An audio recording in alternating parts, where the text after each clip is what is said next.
The Prime Minister began this week talking trade and tariffs with U.S. President Donald Trump at the G7.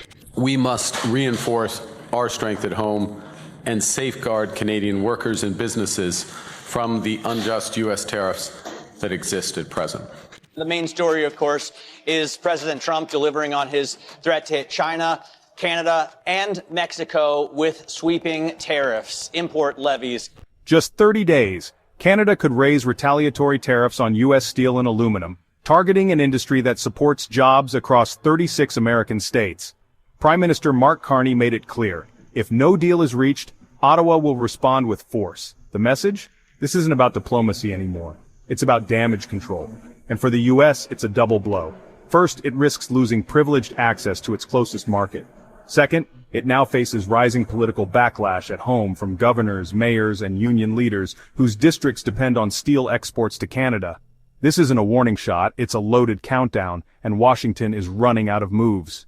Prime Minister Carney made it crystal clear. Canada is done playing defense. If trade talks with Washington fail to deliver results by July 21st, Ottawa will raise retaliatory tariffs on American steel and aluminum, directly targeting industries across 36 U.S. states. But what's even more significant is how Canada is digging deeper, turning its own domestic economy into a geopolitical weapon. The first move, rewrite the rules of the game. Under new procurement reforms, only companies from Canada or countries with existing free trade agreements will be eligible to bid on major federal infrastructure, energy, and defense contracts. That means U.S. firms, despite being Canada's largest historical trading partner, would be excluded. Procurement rules lock out U.S. companies from high-speed rail to clean energy grids to defense tech procurement. Billions in opportunities are now walled off, and it doesn't stop there.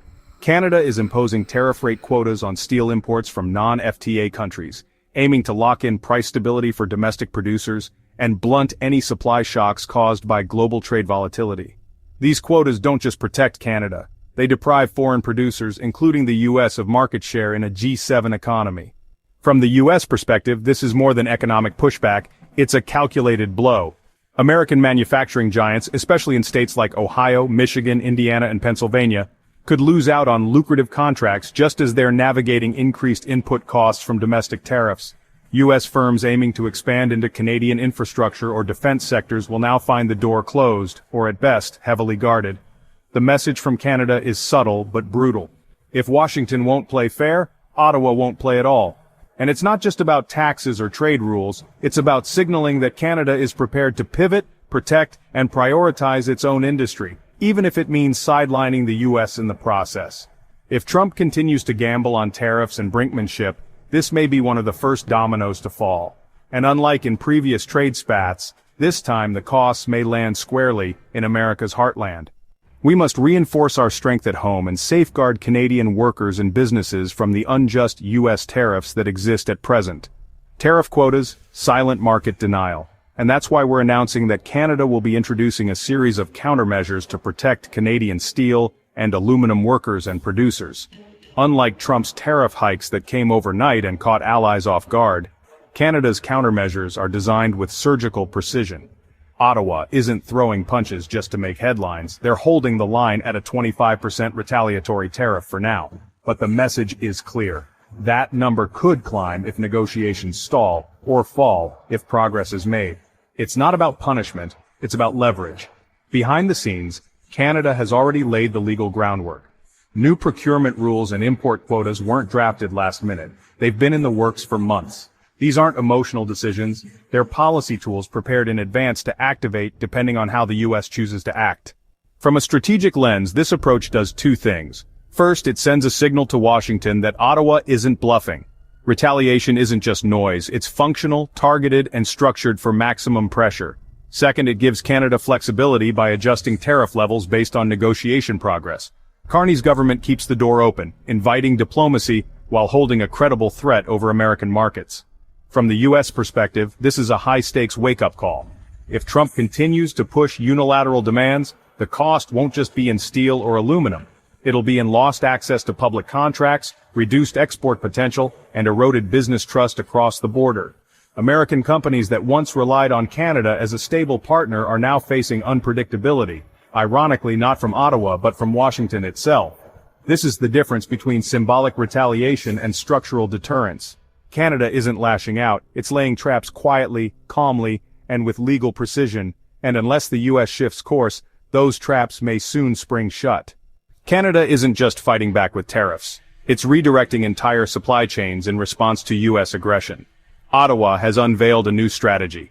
Change billions in public infrastructure spending, defense, housing, energy, and transportation for domestically produced steel and aluminum. The message is unmistakable. If the US won't play fair, it won't get a seat at the table. This shift is more than symbolic, it's structural. Canada is rewriting procurement rules to exclude foreign firms unless they come from countries with reciprocal tariff-free trade deals. That effectively locks out US companies from bidding on some of the country's biggest upcoming projects. Bridges, highways, power grids. Contracts worth tens of billions will now favor Canadian inputs and Canadian labor. At the same time, Canada's Ministry of Finance has opened a loan facility for large industrial firms affected by Trump's trade policies. This isn't just financial aid, it's a lifeline. Companies facing canceled US contracts or higher cross-border costs can now pivot inward, sustain operations, and retool for new markets. From the US side, the fallout is sharp and political. American producers are now squeezed at both ends. First, they're redirecting billions in Canadian infrastructure spending, losing Canadian market share, a key export destination for US metals. Second, they're being shut out of public contracts they once counted on. And with steel, aluminum, and construction-heavy states like Pennsylvania, Ohio, Michigan, and Wisconsin already politically volatile, the pressure on local lawmakers is mounting fast. Trump's trade war was meant to bring jobs home, but in Canada's case, it's doing the opposite. Cementing domestic industries, strengthening economic resilience, and forcing US firms out of one of their most stable markets. In trying to control the game, Washington may have just written itself out of the next round. Mark Carney didn't shout. He didn't slam a table. Instead, he did something far more powerful. He set a deadline, July 21st. If there's no progress by then, Canada will escalate its retaliatory tariffs, targeting US metals and industries with surgical precision. The message, this isn't open-ended, this is a countdown. At stake is more than just trade. Carney made clear that the broader Canada-US economic and security agreement, the very framework Trump wants to showcase as a win, is contingent on progress. No deal, no signature. And without that agreement, Canada is prepared to expand countermeasures with immediate effect, stricter procurement rules, tighter import quotas, and wider industry support plans that deliberately exclude American firms. This isn't just policy, it's pressure. Carney has turned time into leverage. Washington can no longer delay or distract. The White House must either move toward resolution or prepare for escalation. In a matter of weeks, U.S. exporters, contractors, and investors could find themselves locked out of a G7 economy with over $100 billion in cross-border trade at stake. For Trump, this is a trap of his own making. The longer he waits, the fewer options remain. Canada is no longer waiting to be rescued by American goodwill. It's building its own exit plan, quietly, assertively, and with a ticking clock. Ottawa has flipped the script. It's no longer America dictating terms, it's Canada defining deadlines. For 36 U.S. states, Canada isn't just a neighbor, it's a lifeline. From Pennsylvania's steel mills to aluminum foundries in Missouri and auto part factories in Michigan, exports to Canada sustain entire communities. We're talking about over $300 billion in annual cross-border trade, with a huge share tied directly to U.S. manufacturing and energy. But now that access is rapidly slipping away, with Ottawa set to tighten procurement rules and threatening to escalate tariffs by July 21st. American manufacturers are no longer competing. They're bracing for impact. Major U.S. contractors in construction, defense, and public infrastructure are finding themselves locked out of Canadian government projects they once dominated. From national housing developments to clean energy installations and defense procurement, the rules have changed.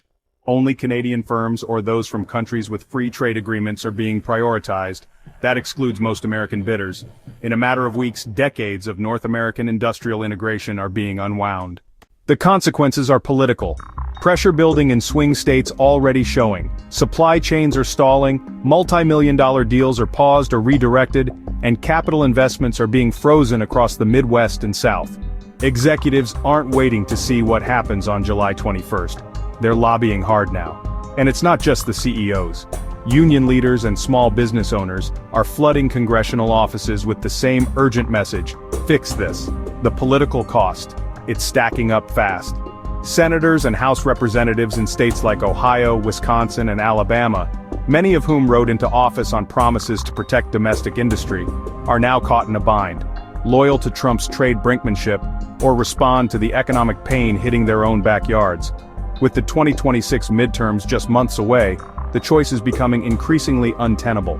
For Trump, the real danger may not be diplomatic fallout with Canada, but a voter revolt at home. If Ottawa's countermeasures activate, they won't just disrupt exports, they'll expose a political fault line inside the U.S. between federal trade policy and local economic survival. The next time a senator speaks on tariffs, it might not be about punishing Canada, it could be about saving their seat. Canada isn't just retaliating, it's playing chess with legal tools, economic leverage, and a ticking 30-day clock. Ottawa is forcing Washington to confront the cost of stubbornness. This isn't a trade spat anymore, it's a calculated test of will, and America may be the one boxed in. So now the question isn't whether Canada will act, they already have. The real question is, will the US negotiate before the damage spreads further? Because if Trump keeps pushing, the next blow won't just hit foreign suppliers, it'll hit jobs in Ohio, contracts in Michigan, and voters across 36 states. What do you think? Should Trump accept a deal to protect American jobs, or double down and risk more economic fallout? Join the conversation. Share this if you think the US needs to rethink its strategy fast. Comment: should Trump negotiate now, or stay the course? Subscribe to stay ahead of the next economic flashpoint hitting American workers.